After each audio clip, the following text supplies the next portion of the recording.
1980 pine பாரென்ஸ் காடு, new Jersey, America. சில நண்பர்கள் இந்த காட்டில் கேம்ப் அமைத்து பொழுதுபோக்கு மற்றும் டர்ட் பைக் ஒட்டி விளையாட வந்துள்ளனர். கேம்பில் இருந்து செல்லும் பாதையில் பைக் ஒட்டி செல்ல தொடங்குகின்றனர். 300 அடி தூரம் சென்றவுடன் திடீரென்று அனைத்து பைக்குகளும் போகாமல் நின்றுவிடுகின்றன. பின்னர் ஸ்டார்ட் செய்ய முயல்கிறார்கள். ஆனாலும் ஒரு வண்டி கூட ஸ்டார்ட் ஆகவில்லை. உடனே ஒரு பயங்கரமான காதை துளைக்கும் கொடூரமான ஒரு அலறல் சத்தம் கேட்கிறது. அனைவரும் கேம்பிற்கு ஓடி செல்கிறார்கள். அங்கே இருந்தவர்களும் அதே சத்தத்தை கேட்டதை சொல்கிறார்கள். அனைவரும் காட்டை விட்டு வெளியேறுகிறார்கள். அதில் ஒருவர் அன்று மாலை ஒரு பாருக்கு செல்கிறார். இதைப் பற்றி பார் ஊழியர் ஒருவரிடம் சொல்கிறார். அப்போதுதான் தெரிகிறது, அந்த சத்தம் ஜெர்சி பிசாசு என்று. இதுதான் ஜெர்சி பிசாசு கதை. 1735 பைன் பாரென்ஸ் காடு. இந்த காட்டின் அருகில் குடியிருக்கும் ஜேன் லீட்ஸ் தான் கர்ப்பமா இருப்பதை கண்டுபிடிக்கிறார். இது அவருடைய 13வது குழந்தை. அந்த விரக்தியில் கருவில் இருக்கும் குழந்தையை, இது ஒரு பிசாசு, ஆகஸ்ட் போகட்டும் என்று சாபம் கொடுக்கிறார். அந்த குழந்தை பிறந்தது. முதலில் மனித குழந்தையாக காணப்பட்டது. ஆனால் சிறிது நேரத்தில் இரைக்கைகள், வால், விலங்குகளின் கால் போன்ற குளம்புகள் மற்றும் கொம்புகள் வளர்ந்தது. அது அனைவரையும் தாக்கிவிட்டு அங்கிருந்து பறந்து சென்றதாக கூறப்படுகிறது. ஜெர்சி பிசாசு முதலில் 1812 பார்க்கப்பட்டதாக சொல்லப்படுகிறது.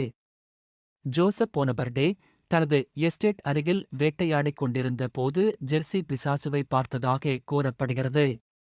அவர் ஒரு நாள் தனியாக வேட்டைக்கு சென்றபோது தரையில் 2 கால் கொண்ட ஒரு விலங்கு நடந்து போன கால் தடத்தை பார்க்கிறார். சிறிது தூரம் அதை பின்பற்றி செல்ல முடிந்தது. பின்னர் அது பறந்து போனது போல் கால் தடங்கள் திடீரென்று மறைந்து போனது. அங்கேயே நின்று கொண்டு அது என்னவாக இருக்கும் என்று யோசித்துக் கொண்டு இருக்கிறார். திடீரென்று ஒரு விசித்திரமான சீரும் சத்தம் கேட்கிறது.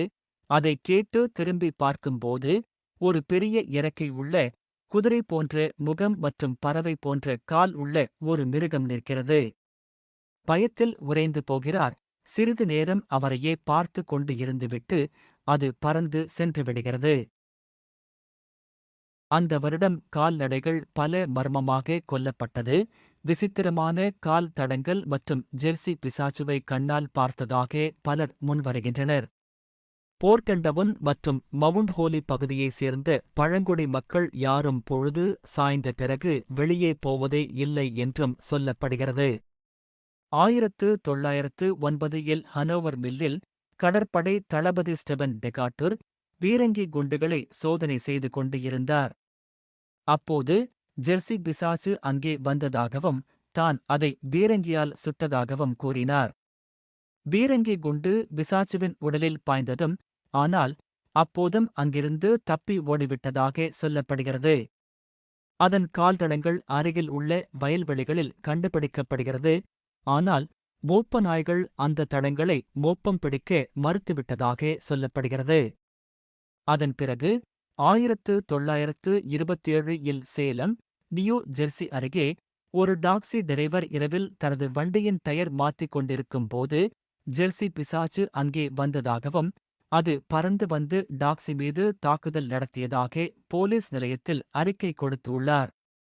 1934 தெற்கு பிட்ஸ்பர்க் அருகில் ஒரு கங்காரு போன்ற மிருகம் உலாவி வருவதாக பலர் கூறுகிறார்கள். மேலும் 5 நாட்களில் அது பல விலங்குகளை கொன்று தின்றுவிட்டதாக செய்தி பரவுகிறது. மேலும் அந்த விலங்கின் கால் தடங்களை பின்பற்றி சென்றபோது அது ஒரு மலைப்பகுதிக்கு அருகில் உள்ள குகை வரை சென்றது கண்டுபிடிக்கப்பட்டது. 1937 சிகப்பு நிற கண்கள் கொண்ட ஒரு மிருகத்தை பார்த்ததாக டவுனிண்டவுன் மக்கள் பென்சில்வேனியா பத்திரிகை ஒன்றுக்கு பேட்டி கொடுக்கின்றனர். 1960 மேஸ் லேண்டிங் என்ற ஒரு பகுதியில் வாழ்ந்த பல மக்கள் இரவில் விசித்திரமான அலறல்கள் கேட்பதாக கூறத் தொடங்கினர். இதனால் மக்கள் பயந்து போனதால் போலீஸ் துறை ஜெர்சி பிசாசு ஒரு வதந்தி என்று நோட்டீஸ் ஓட்டினர். ஒரு சர்க்கஸ் உரிமையாளர் ஜெர்சி பிசாசுவை பிடிப்பவர்களுக்கு $1,00,000 பரிசு கொடுப்பதாக அறிவித்தார். இருந்தும் யாரும் ஜெர்சி பிசாசுவை பிடிக்கவில்லை. மேலும் சில தொழிலதிபர்கள் $2,50,000 பரிசு தொகையை அறிவித்தும் யாரும் அதை பிடிக்கவில்லை. மீண்டும் 1972 மேரி ரிட்ஸல் என்பவர் ஒரு நாள் இரவு தனது காரில் பிளாக்கோட் பகுதியில் இருந்து கிரீன்ட்ரி சாலையில் போய்க் கொண்டு இருக்கிறார். அப்போது தனது காரின் பின்புறம் 25 அடி தூரத்தில் ஏதோ ஒரு உருவம் சாலையை கடப்பதை பார்க்கிறார். அது மனிதர்களை விட உயரமாக இருந்ததாகவும் ஆடு போன்ற பெரிய தலை அதற்கு இருந்ததாக சொல்கிறார். 1980 வாட்டன் மாகாண காடு தலைமை அதிகாரி ஆலன் மேக்பார்லேனுக்கு ஒரு கால் வருகிறது.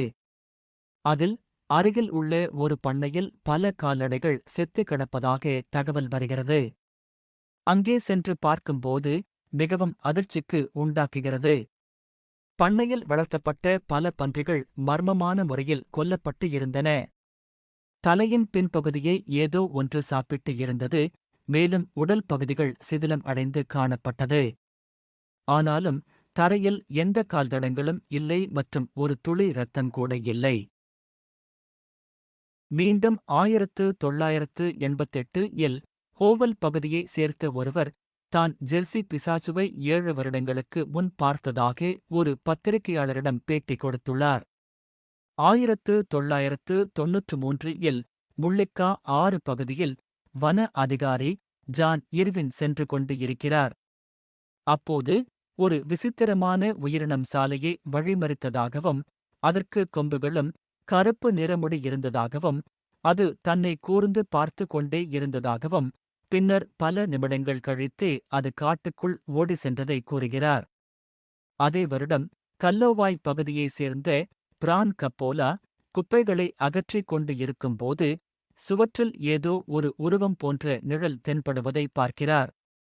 அது என்ன என்று திரும்பி பார்க்கும்போது ஒரு உருவம் பறந்து சென்றது மட்டுமே அவரால் பார்க்க முடிந்தது.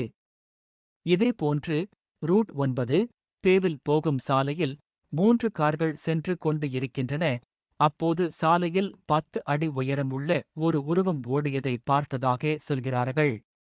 அதற்கு நீளமான தலை மற்றும் குட்டையான காது இருந்ததாகவும் ஒரு வனப்பகுதியில் இருந்து இன்னொரு காட்டுப் பகுதிக்கு சாலையை கடந்து சென்றதாக சொல்கிறார்கள். 2015 இதே ரூட் 9 சாலையில் டேவிட் பிளாக் என்ற ஒருவர்தான் போய்க் கொண்டு இருந்ததாகவும் அப்போது ஏதோ ஒரு வித்தியாசமான விலங்கு சாலையை கடப்பதை பார்க்கிறார். அது அவரை பார்த்தவுடன் இறக்கையை விரித்து பறந்து சென்றதாக கூறப்படுகிறது. இதோடு இந்த எபிசோட் முடிவு அடைகிறது. இந்த எபிசோட் பற்றிய உங்களது கருத்துக்களை கமெண்ட் செக்ஷன் இல் பதிவு செய்யுங்கள். வேறொரு தலைப்பை அடுத்த எபிசோட் இல் பார்க்கலாம். நன்றி, வணக்கம்.